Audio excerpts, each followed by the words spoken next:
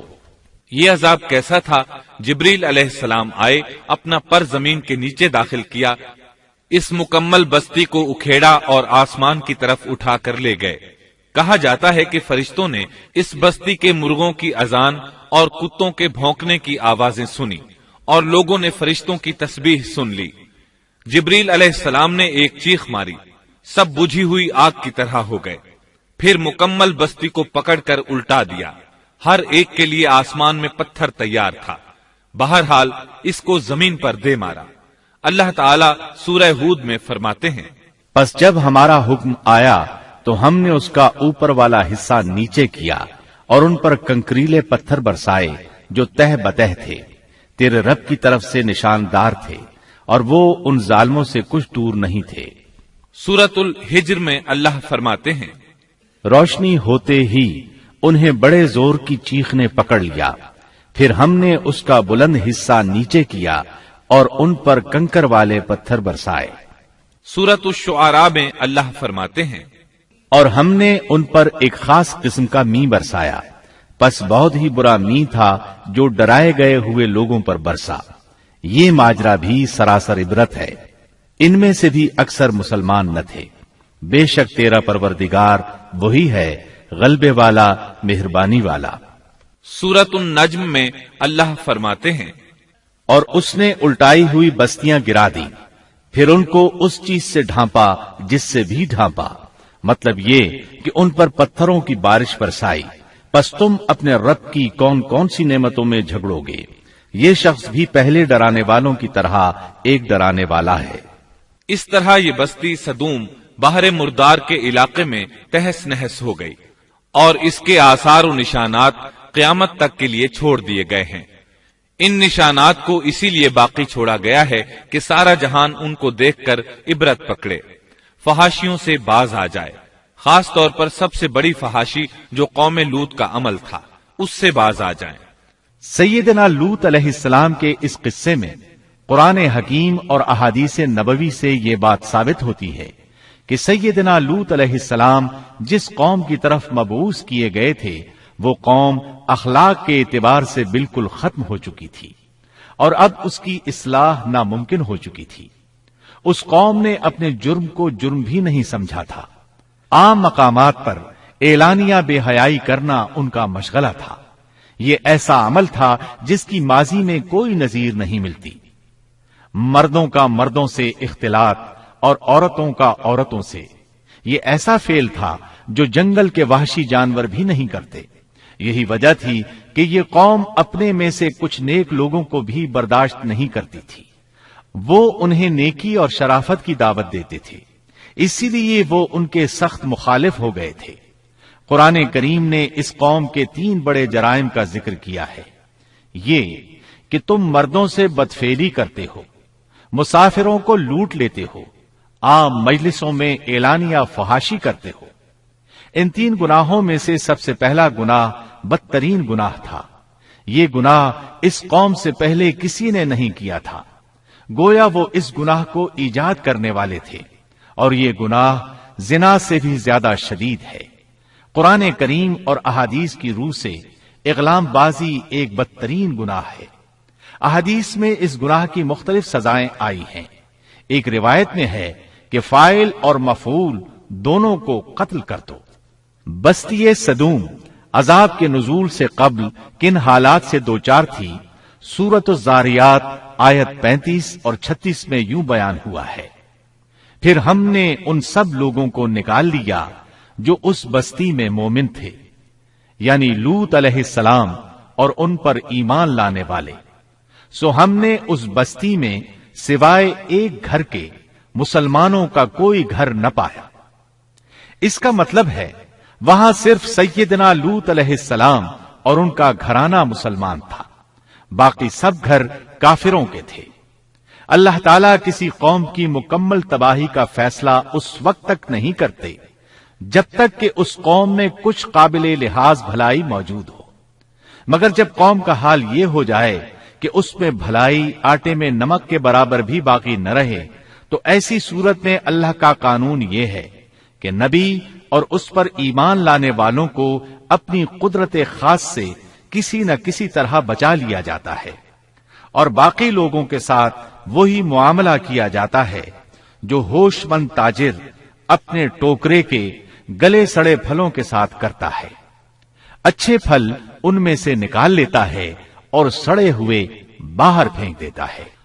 عذاب کے بعد اللہ تعالیٰ نے اس شہر کے کھنڈرات کے بارے میں سورۃ الزاریات آیت 37 میں یوں فرمایا ہے: اس عذاب کے بعد ہم نے وہاں بس ایک نشانی ان لوگوں کے لیے چھوڑ دی جو دردناک عذاب سے ڈرتے تھے. اس نشانی سے مراد بحیرہ مردار ہے. اس کا جنوبی علاقہ آج بھی ایک عظیم تباہی کے آثار پیش کر رہا ہے. ماہرین آثار قدیمہ کا خیال ہے کہ قوم لوط کے 5 بڑے شہر شدید زلزلے سے زمین میں دھنس گئے تھے اور ان کے اوپر بحیرہ مردار کا پانی پھیل گیا تھا. اس خیال کی وجہ یہ بتائی جاتی ہے کہ بحیرہ مردار کا وہ حصہ جو اللسان نامی جزیرے کے جنوب میں واقع ہے وہ صاف طور پر بعد میں پیدا ہوا ہے، اور قدیم بحیرہ مردار کے جو آثار اس جزیرے کے شمال میں نظر آتے ہیں وہ جنوب میں پائے جانے والے آثار سے بالکل مختلف ہیں. ماہرین آثار قدیمہ نے اس سے یہ بات اخذ کی ہے کہ جنوب کا حصہ پہلے اس بحیرہ کی سطح سے بلند تھا، بعد میں زلزلے سے دھنس کر زمین کے نیچے چلا گیا. اس دھنسنے کا زمانہ بھی 2000 برس قبل مسیح کے قریب معلوم ہوتا ہے، اور یہ زمانہ تاریخ کے اعتبار سے سیدنا ابراہیم علیہ السلام اور سیدنا لوط علیہ السلام کا زمانہ ہے. 1965 عیسوی میں آثار قدیمہ کی ایک امریکی ٹیم کو اللسان جزیرے پر ایک بہت بڑا قبرستان ملا. اس میں 20,000 سے زائد قبریں تھیں. اس سے اندازہ ہوتا ہے کہ قریب ہی کوئی بڑا شہر آباد تھا. اس لیے عین ممکن ہے کہ جس شہر کا یہ قبرستان ہے وہ بحیرہ میں غرق ہو چکا ہو. بحیرہ کے جنوب میں جو علاقہ ہے اس میں اب بھی ہر طرف تباہی کے آثار موجود ہیں، اور زمین میں گندھک، رال، کول تار اور قدرتی گیس کے اتنے بڑے ذخائر پائے گئے ہیں کہ ان کو دیکھ کر یقین ہو جاتا ہے کہ کسی وقت بجلیوں کے گرنے سے یا آتش فشاں کا لاوا نکلنے سے یہاں آگ پھٹ پڑی تھی. اللہ تعالیٰ سورہ ہود کی آیت 83 میں ارشاد فرماتے ہیں: پتھراؤ کا یہ عذاب آج بھی ظالموں سے دور نہیں. مطلب یہ کہ جو قوم اس قوم کی طرح ظلم اور بے حیائی پر جم جائے وہ اپنے آپ کو اس جیسے عذاب سے دور نہ خیال کرے.